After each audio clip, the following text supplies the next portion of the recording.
नमस्कार दोस्तों। पिछले वीडियो में अपन पढ़ रहे थे राजस्थान के भौतिक प्रदेशों में पश्चिमी मरुस्थल, और हमने पश्चिमी मरुस्थल के जो प्रकार हैं वहाँ तक बातें की थी कि जलवायु के आधार पर 25 सेंटीमीटर समवर्षा रेखा है जो पश्चिमी मरुस्थल को दो भागों में विभाजित करती है। अब इससे आगे अपन दोस्तों बात करेंगे कि वो दो भाग हैं कौन कौन से और उन्हें किन किन भागों में विभाजित किया जा सकता है। सबसे पहले देखिए आप, ये अपनी मान लो भारत पाक सीमा है, रेड क्लिप रेखा, और ये है वो समवर्षा रेखा जो राजस्थान को दो भागों में विभाजित करती।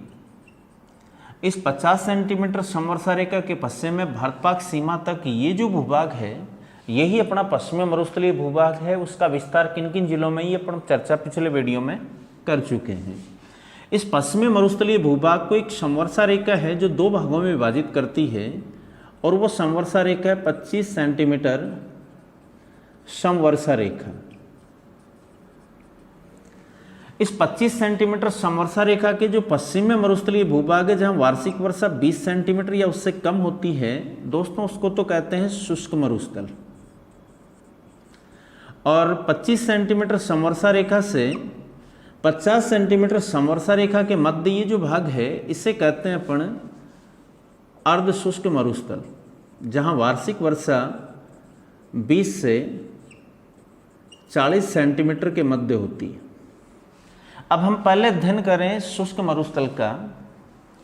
तो शुष्क मरुस्थल का विस्तार किन किन जिलों में, ये भी बात आपने पिछले वीडियो में की कि सामान्यतः गंगानगर हनुमानगढ़ का तो दक्षिणी भाग, बीकानेर और जोधपुर जिलों के पश्चिमी भाग, बाड़मेर का उत्तरी पश्चिमी भाग और जैसलमेर जिले का अधिकांश भाग है वो शुष्क मरुस्थल के अंतर्गत आता है। इस शुष्क मरुस्थल को बालुका स्तूपों की उपस्थिति के आधार पर दो भागों में बांट सकते हैं। पर एक तो इस शुष्क मरुस्थल का वह भाग जहां बालुका स्तूप पाए जाते हैं, और एक वह भाग जहां बालुका स्तूप नहीं पाए जाते। तो जो दो भाग हैं वो हैं, एक तो आपने चर्चा की है पिछले वीडियो में कि यहाँ जैसलमेर, जोधपुर और बाड़मेर जिलों का जो आपसी सीमावर्ती क्षेत्र है, जैसे ये इधर वाला भाग अपना रह गया जैसलमेर जिले का, इधर आ जाएगा आपका जोधपुर जिला, और ये बाड़मेर जिले का भूभाग, इन तीनों का जो आपसी सीमावर्ती भूभाग है दोस्तों ये चट्टानी मरुस्थल के रूप में है। यहाँ चट्टानी मरुस्थल है, और चट्टानी मरुस्थलों में अपन चर्चा कर चुके हैं कि सामान्यतः चट्टानी मरुस्थलों के आंतरिक भागों में बालुका स्तूप नहीं पाए जाते। तो ये चट्टानी मरुस्थल वाला जो भूभाग है ना, यहाँ बालुका स्तूप नहीं पाए जाते, इसे तो कहते हैं बालुका स्तूप विहीन प्रदेश। बालुका स्तूप विहीन प्रदेश। और इसके अलावा जो शेष भाग रह गया शुष्क मरुस्थल का, इधर दक्षिण में बाड़मेर से लेकर उत्तर में इधर गंगानगर के दक्षिणी भाग तक ये जो क्षेत्र है इसमें ऊंचे ऊंचे बालुका स्तूप पाए जाते हैं। इसको कहते हैं अपन बालुका स्तूप युक्त प्रदेश। तो शुष्क मरुस्थल को दो भागों में बांटकर पढ़ेंगे, एक तो वह क्षेत्र जहां बालुका स्तूप नहीं पाए जाते, और एक वह क्षेत्र जहां बालुका स्तूप पाए जाते हैं। पहले दोस्तों इसकी चर्चा करें तो सामान्यतः ये क्षेत्र चट्टानी मरुस्थल है, और इसका विस्तार किन किन जिलों में है तो मुख्यतः जैसलमेर, जोधपुर और बाड़मेर जिलों में है। यहाँ याद रखने वाली बात है दोस्तों, इसका सबसे ज़्यादा विस्तार है ना वो जैसलमेर जिले में है, और जैसलमेर जिले में स्थित इस चट्टानी मरुस्थल को अपन सामान्य तौर पर दो पट्टियों में, दो विस्तृत भागों में विभाजित कर सकते हैं। जैसे एक का विस्तार तो है आपके जैसलमेर से लेकर पोखरण तक, और दूसरी का विस्तार है जैसलमेर से लेकर मोहनगढ़ तक। ये दो पट्टियों में आप इस चट्टानी मरुस्थल को जैसलमेर जिले में स्थित है बांट सकते हो। जो पट्टी जैसलमेर से लेकर पोखरण तक फैली हुई है उसमें जुरेसिक काल की चट्टानों के अवशेष हैं। यहाँ पर जुरेसिक काल के चट्टानों के जमाव पाए जाते हैं। ठीक है। तो कई बार प्रश्न आ जाता है कि राजस्थान में कौन से जिले से जुरेसिक काल के अवशेष मिले हैं, तो दोस्तों वो अपना जैसलमेर जिला है। और जैसलमेर जिले का जो ये पोखरण शहर है ना, ये इन जुरेसिक काल की चट्टानों पर बसा हुआ है। तो कई बार ये प्रश्न भी पूछ लिया जाता है कि राजस्थान का कौन सा शहर जुरेसिक काल की चट्टानों पर बसा हुआ है, अपना जवाब क्या होगा, पोखरण। दूसरी जो चट्टानी या हमादा मरुस्थल की पट्टी है वो जैसलमेर से मोहनगढ़ के मध्य है और इसमें मुख्यतः टर्शियरी काल की अवसादी चट्टानें पाई जाती। याद रखें दोस्तों, चट्टानें हैं वो मुख्यतः 3 प्रकार की होती, आग्नेय, अवसादी और कायांतरित।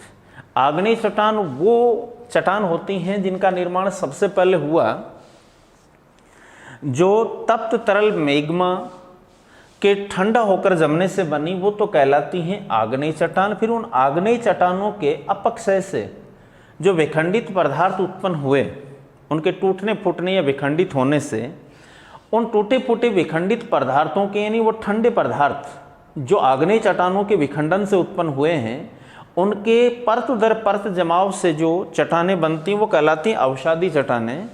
और तीसरी आग्नेय व अवसादी चट्टानें हैं वो उच्च ताप और उच्च दाब की परिस्थिति में अपने रंग रूप और गुणों में परिवर्तन कर लेती हैं, तो एक नवोदित चट्टान का निर्माण होता है जिससे कहते हैं अपन कायांतरित या रूपांतरित चट्टान। याद रखें दोस्तों, आग्नेय चट्टानें होती हैं ना, वो तो तरल पदार्थ के ठंडा होकर जमने से बनती हैं, इसलिए उनमें रवे पाए जाते हैं, उनमें परतें नहीं पाई जाती, उनमें छिद्र नहीं पाए जाते, इसलिए आग्नेय चट्टानों में आसानी से जल प्रवेश नहीं कर पाता। कहने का मतलब यदि भूगर्भ में आग्नेय चट्टानों का समूह है तो याद रखें वहाँ से आपको भूगर्भिक जल प्राप्त नहीं होगा, क्योंकि आग्नेय चट्टानों की बात की जाए तो वो छिद्रहीन व परत विहीन होती हैं, इसलिए जल उनमें आसानी से प्रवेश नहीं करता। लेकिन अवसादी चट्टानें होती हैं ना, ये कमजोर, मुलायम, छिद्रित व परतदार होती हैं, इनमें जल आसानी से प्रवेश कर जाता है। तो दोस्तों, जो अपन कुएं, नलकूप आदि के द्वारा जिस भूगर्भिक जल का दोहन करते हैं वो सामान्यतः किन चट्टानों के मध्य संग्रहित रहता है, तो अपना जवाब होना चाहिए अवसादी चट्टानों के मध्य। यहाँ पर भी अवसादी चट्टानों के जमाव है और यहाँ में इस भूगर्भिक जल से जोड़ने के पीछे कारण है कि जैसलमेर से मोहनगढ़ के मध्य ये जो भूभाग है, इस भूभाग में, इस क्षेत्र में जोधपुर स्थित काजरी संस्थान के वैज्ञानिकों द्वारा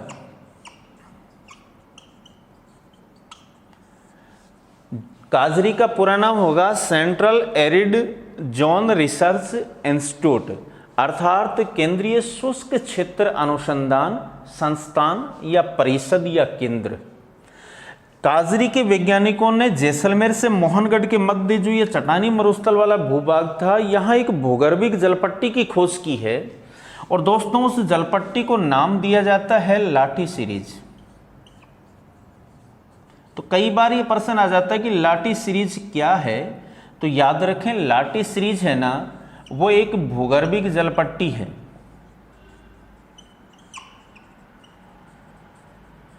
और उसकी खोज किसके द्वारा की गई है, काजरी संस्थान के वैज्ञानिकों द्वारा।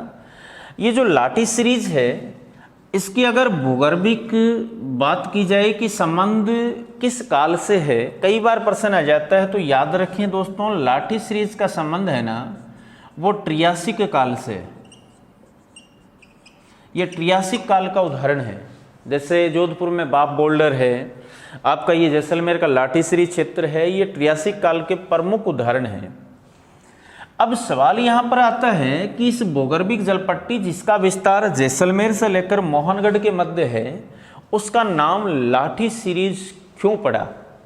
तो दोस्तों, इस क्षेत्र में जो जैसलमेर से मोहनगढ़ तक फैला हुआ है ना, इसमें जैसलमेर जिले का लाठी गांव है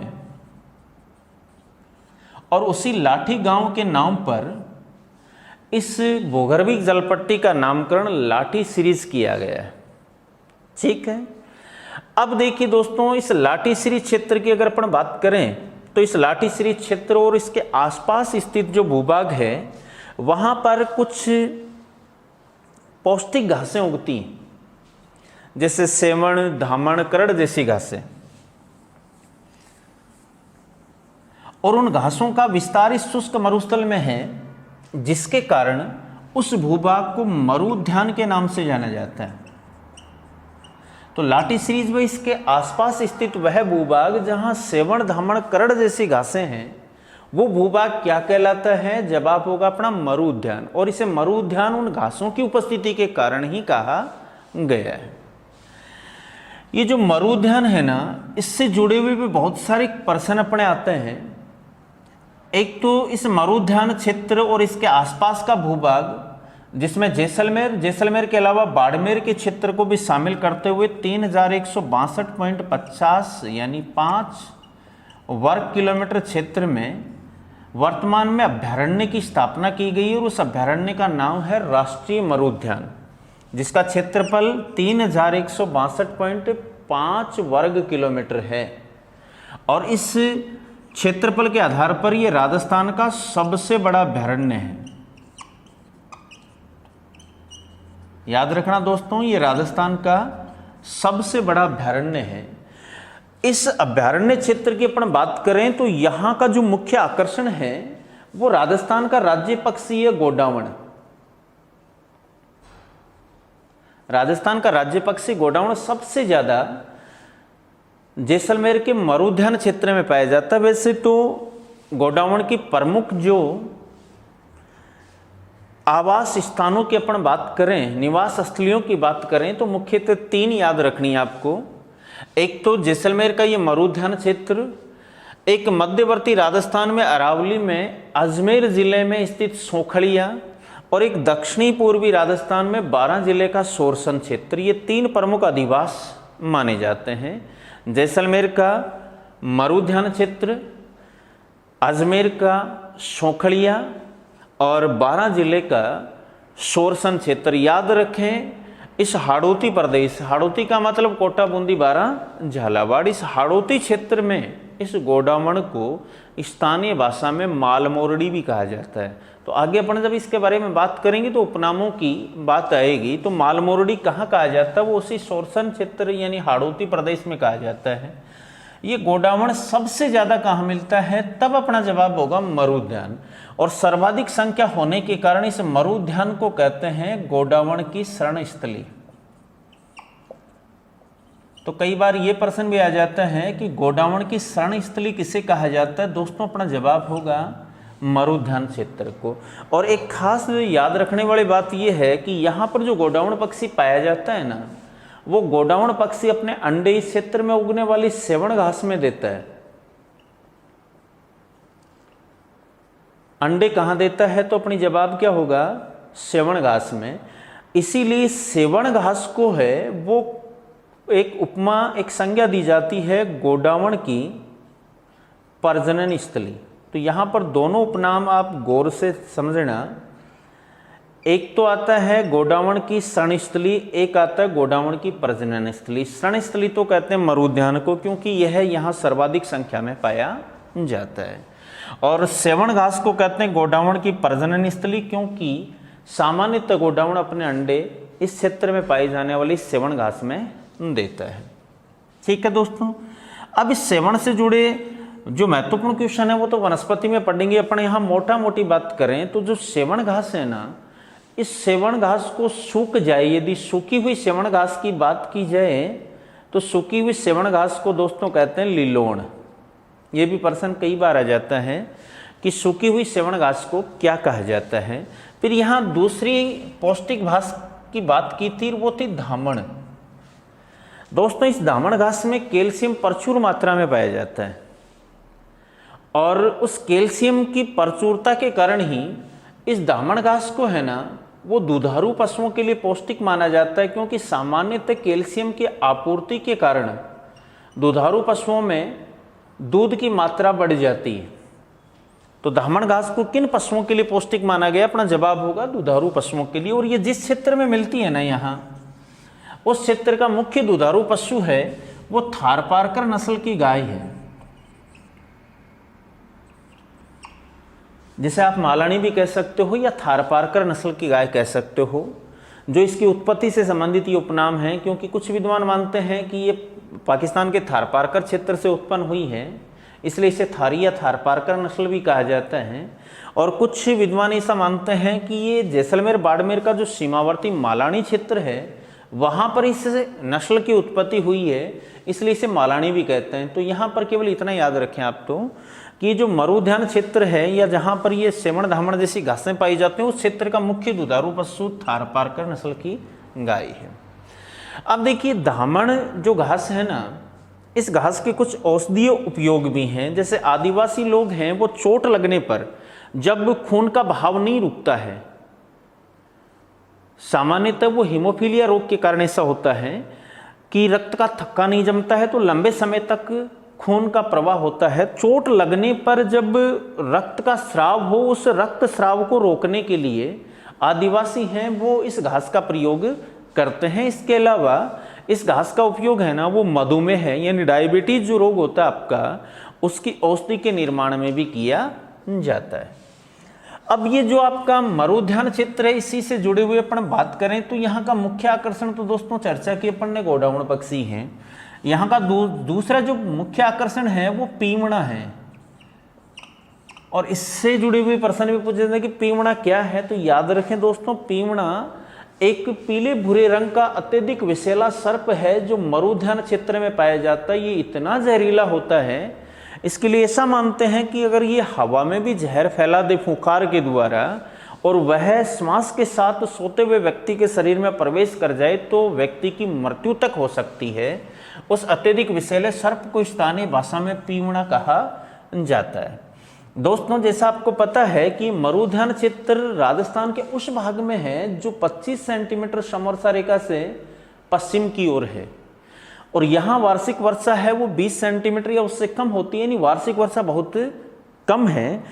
ऐसी स्थिति में यहाँ पर लंबे समय से ही जल संसाधनों की कमी के कारण जो वर्षा का जल होता है ना उसको संग्रहित करने की परंपरा पाई जाती है। लोग वर्षा के जल को संजोकर लंबे समय तक रखते हैं और उसका प्रयोग करते हैं। तो वह परंपरा क्या है, यहाँ पर ये लोग करते क्या हैं, धरातल के नीचे यानी भूमिगत टैंक बनाते हैं और उनमें वर्षा का जल एकत्रित करते हैं। दोस्तों उन भूमिगत टैंकों को टांका कहा जाता है। तो इस मरुद्यान क्षेत्र में प्राचीन काल से ही वर्षा जल को संग्रहित करने की परंपरा पाई जाती है और ये लोग वर्षा जल को संग्रहित करने के लिए भूमिगत टैंक बनाते हैं जिन्हें स्थानीय भाषा में क्या कहते हैं, टांका।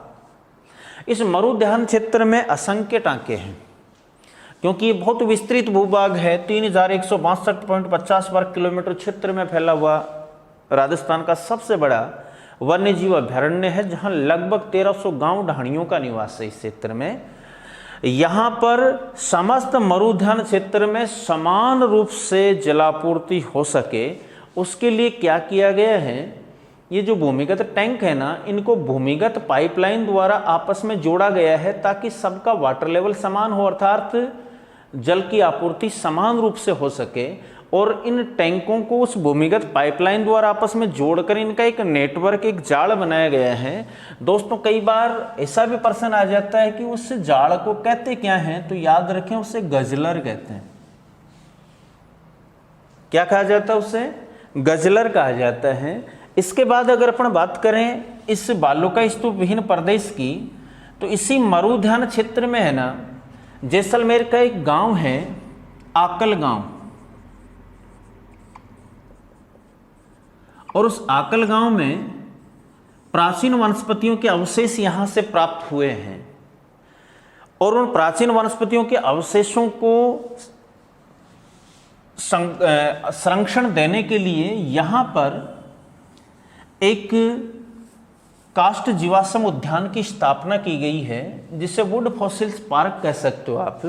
तो कई बार प्रश्न आ जाता है कि राजस्थान में काष्ठ जीवाश्म उद्यान, अंग्रेजी में कह सकते हो वुड फॉसिल्स पार्क, कहाँ स्थित है, तो वो आकल गांव में है। दोस्तों आकल गांव से लगभग 18 करोड़ वर्ष पुराने,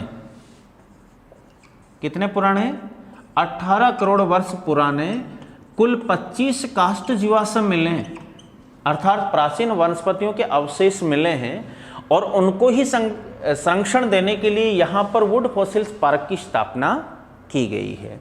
फिर इसी लाटीश्री क्षेत्र में एक नलकूप है जो प्रसिद्ध है, चांदन नलकूप। और ये नलकूप अपने बड़े और मीठे जल स्रोत के लिए प्रसिद्ध है। इसका जल एक तो मीठा और दूसरा बड़ा जल स्रोत है। इस चांदन नलकूप को इसके मीठे जल के कारण दोस्तों, ये चांदन नलकूप है ना, ये जैसलमेर जिले में लाटीश्री क्षेत्र में चांदन गांव पड़ता है, उसके निकट स्थित है। और इस चांदन नलकूप को अपने मीठे जल के कारण उपमा भी दी जाती है, थार का घड़ा। कई बार प्रश्न आ जाता है थार का घड़ा किसे कहा जाता है, तो याद रखें दोस्तों वो चांदन नलकूप को कहा जाता है। इसके अलावा चांदन नलकूप है ना, उसको चौहान भी कहते हैं, इसे चौहान भी कहा जाता है। किसको? चांदन नलकूप को। कौन से जिले में स्थित है? जैसलमेर जिले में। किस लिए प्रसिद्ध है? अपने बड़े व मीठे जल स्रोत के लिए प्रसिद्ध है। और इसके मीठे जल के कारण इसे क्या कहा जाता है? थार का घड़ा और चौहान के नाम से भी इसे जाना जाता है। अब देखो दोस्तों, ये जो लाठी सीरीज है ना, इसके बारे में भी कई बार प्रश्न आ जाता है कि लाठी सीरीज को किसका भाग माना गया है। तो अधिकांश भूगोलवेत्ता ये एक ऐसा क्षेत्र है जिसकी लंबाई तो ज़्यादा है लेकिन चौड़ाई कम है, और ये भारत पाक सीमा के समानांतर जैसलमेर से लेकर के मोहनगढ़ तक फैला हुआ है। एक लंबी और संकरी जलपट्टी है। इसके इस विस्तार के कारण ये ऐसे नजर आती है जैसे किसी नदी का प्रवाह क्षेत्र हो। यही कारण है कि अधिकांश भूगोलवेत्ता है ना, वो इसका संबंध प्राचीन सरस्वती नदी के पट्टे से जोड़ते हैं। वो मानते हैं कि ये लाठीश्री जो क्षेत्र है ना, वो प्राचीन सरस्वती नदी के पट्टे का भाग है। तो ये दोस्तों अपना हो गया शुष्क मरुस्थल का वह भाग जहाँ बालू का स्तूप नहीं पाए जाते। अब हम दूसरे भाग की बात करेंगे, वह भाग जहाँ पर बालू का स्तूप पाए जाते हैं, तो उसको कहते हैं अपन बालू का स्तूप युक्त प्रदेश। बालू का स्तूप युक्त प्रदेश। और ये बालू का स्तूप युक्त प्रदेश है ना, ये कहाँ से कहाँ तक फैला हुआ है, तो ये अपन ने चर्चा कर ली है। ये 25 सेंटीमीटर समवर्षा रेखा या दक्षिण में बाड़मेर का भाग आ जाएगा। यहाँ से लेकर के यहाँ गंगानगर का दक्षिणी भाग है, यहाँ तक भारत पाक सीमा के समानांतर जो शेष उस चट्टानी मरुस्थल के अलावा जो भाग रह गए हैं ना, वो सारा किसके अंतर्गत आएगा? बालू का स्तूप युक्त प्रदेश के अंतर्गत। जैसा कल आपने पढ़ा था कि भारत में स्थित मरुस्थल का वह भाग जो पंजाब से लेकर दक्षिण में बाड़मेर तक है, उसे महान मरुस्थल या भारत की महान मरुभूमि कहा जाता है। तो दोस्तों इसका संबंध भी उसके साथ जोड़कर याद रखें कि बालू का स्तूप युक्त जो प्रदेश है ना, वो भारत की महान मरुभूमि का भाग है। और यहाँ की जो मुख्य भौगोलिक विशेषता है वो है कि यहाँ पर क्या पाए जाते हैं? बालू का स्तूप पाए जाते हैं। अब बालू का स्तूप कहते किसे हैं, तो इसके शाब्दिक अर्थ को समझने का प्रयास करना। बालूका का मतलब बालू या रेत से निर्मित, और स्तूप का मतलब होता है गुंबदाकार संरचना। स्तूप बौद्ध भिक्षुओं की निशानी, अंतिम निशानियों पर बनने वाले स्मारक को कहा जाता है, जिनकी संरचना गुंबद जैसी होती है। तो हवाओं लगातार एक ही दिशा में जब हवाएं चलती हैं, तो उनके साथ जो रेत या बालू उड़कर आती है ना दोस्तों, उस रेत या बालू के धीरे धीरे जमाव से जो गुंबदाकार स्थलाकृति बनती है, उसी गुंबदाकार स्थलाकृति को अपन बालू का स्तूप कहते हैं। अब ये कैसी स्थलाकृति है, किसके द्वारा बनती है, तो हमने अभी बात की, ये वायु निर्मित है। लगातार एक ही दिशा में प्रवाहित होने वाली हवाओं के साथ जो मिट्टी उड़कर आती है, उसके जमाव से ये बनती है। इसका मतलब ये वायु निर्मित है। और याद रखें, चाहे वायु निर्मित हो, चाहे जल निर्मित हो, चाहे हिमानी निर्मित हो, स्थलाकृतियाँ जो होती हैं ना, उन्हें हम मुख्यतः दो भागों में बांट सकते हैं। एक अपर्दनात्मक स्थलाकृति और एक निक्षेप जनित स्थलाकृति। अपर्दनात्मक का मतलब कटाव के द्वारा, वहाँ से हटने के कारण स्थलाकृति बने, और एक जमने के कारण बने। तो यहाँ पर तो मिट्टी कहीं और से उड़कर यहाँ जम रही है, अर्थात ये वायु निर्मित निक्षेप जनित स्थलाकृति है। बालू का स्तूप है वो किस प्रकार की स्थलाकृति है? वायु निर्मित निक्षेप जनित स्थलाकृति है। और ये इस बालू का स्तूप युक्त प्रदेश की प्रमुख विशेषता है। किसके द्वारा बन रही है दोस्तों? ये वायु के द्वारा। इसलिए इन बालुका स्तूपों को उत्पत्ति के आधार पर अपन मोटे तौर पर दो भागों में बांट सकते हैं। एक तो ऐसे बालुका स्तूप जो हवाओं की दिशा के समानांतर बने, उनको तो आप पवनानुवर्ती कह सकते हो, और ऐसे बालुका स्तूप जो हवाओं की दिशा के अवरोध में बने, उन्हें आप अवरोधी बालुका स्तूप कह सकते हो। एक तो पवनानुवर्ती हो गया, जो समानांतर बनेगा वो तो पवनानुवर्ती कहलाएगा, और एक हो गया अवरोधी। तो मुख्यतः बालुका स्तूप है ना, वो दो प्रकार के होते हैं, एक पवनानुवर्ती और एक अवरोधी। जो समानांतर बनते हैं हवाओं की दिशाओं के साथ साथ, वो तो पवनानुवर्ती, जो अवरोध के रूप में बनते हैं वो अवरोधी बालुका स्तूप। अगर अपन सामान्य तौर पर बात करें तो इन बालुका स्तूपों को उत्पत्ति के आधार पर हम मुख्यतः तीन भागों में बांट कर पढ़ते हैं दोस्तों। एक तो अनुदैर्घ्य बालुका स्तूप, एक अनुप्रस्थ बालुका स्तूप, और अनुप्रस्थ का एक रूप होता है बरखान,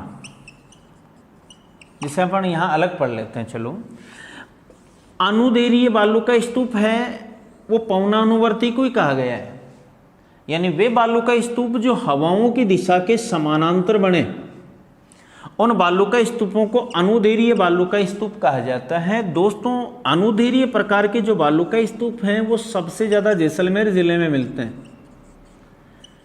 ये अनुदैर्घ्य बालुका स्तूप सर्वाधिक कहाँ पाए जाते हैं? जैसलमेर में। अनुदैर्घ्य का मतलब जिनका निर्माण हवाओं की दिशा के समानांतर हो, अर्थात इनको आप पवनानुवर्ती भी कह सकते हो, और ये सबसे ज़्यादा कहाँ पर हैं? जैसलमेर में। याद रखें, हवाओं के समानांतर हैं, सामने नहीं है। अगर सामने होंगे तो हवाओं के साथ साथ आगे बढ़ने की संभावनाएं अधिक रहेंगी, तो ये उतने गतिशील नहीं होते जितने ये होते हैं, क्योंकि ये तो हवाओं की सीधी टक्कर में रहेंगे, तो हवाओं के साथ ये आगे बढ़ते हैं, जैसा कि अनुप्रस्थ है। अनुप्रस्थ बालुका स्तूप का मतलब वो बालुका स्तूप हैं जो हवाओं की दिशा के समकोण पर बनते हैं, जो हवाओं की दिशा के सामने समकोण पर बने, उन्हें अनुप्रस्थ बालुका स्तूप कहा जाता है। अनुप्रस्थ का एक रूप होता है आपका बरखान। जैसे मान लो ये हवाओं के सामने कोई बालुका स्तूप बन रहा है, और उस बालुका स्तूप है ना, सामने टक्कर होगी तो उसकी संरचना कुछ ऐसी बनेगी। इन बालुका स्तूप ऐसे, यानी कहने का मतलब ऐसे बालुका स्तूप जिनका आकार कैसा है? अर्धचंद्राकार है, जिनके दोनों शीर्ष हैं वो सींग के समान हवाओं की दिशा में आगे निकले होते हैं, उन बालुका स्तूपों को बरखान बालुका स्तूप कहते हैं। याद रखें दोस्तों, बरखान भी सबसे ज़्यादा कहाँ पाए जाते हैं? जैसलमेर जिले में। लेकिन यहाँ एक दूसरा प्रश्न आ जाए कि राजस्थान में सर्वाधिक नवोदित यानी नवीन बरखान है वो कहाँ पाए जाते हैं, तो अपना जवाब होगा शेखावाटी। राजस्थान में सर्वाधिक नवोदित बरखान शेखावाटी क्षेत्र में, और शेखावाटी क्षेत्र की बात करें तो सीकर, चूरू, झुंझुनू, और इसमें भी विशेषतः बात करें तो चूरू जिले में सरदार शहर और तारानगर का जो बालेरी के आसपास का क्षेत्र है, वहाँ पर ये नवोदित बरखान अक्सर देखे जा सकते हैं। याद रखें दोस्तों, ये बरखान बालुका स्तूप हैं, इनके लेकर एक प्रश्न और आता है कि ये सबसे ज़्यादा गतिशील होते हैं, तो सर्वाधिक गतिशील बालुका स्तूप कौन से हैं? अपना जवाब होगा बरखान बालुका स्तूप हैं। अर्थात ये हवाओं की दिशा में हवाओं के साथ साथ आगे बढ़ते हैं, इसका मतलब ये मरुस्थल के विस्तार में सर्वाधिक उत्तरदायी हैं। तो ये प्रश्न घुमाकर भी पूछ सकते हैं कि निम्न में से कौन सा बालुका स्तूप मरुस्थल विस्तार के लिए सर्वाधिक उत्तरदायी होता है, तो दोस्तों वो होता है बरखान।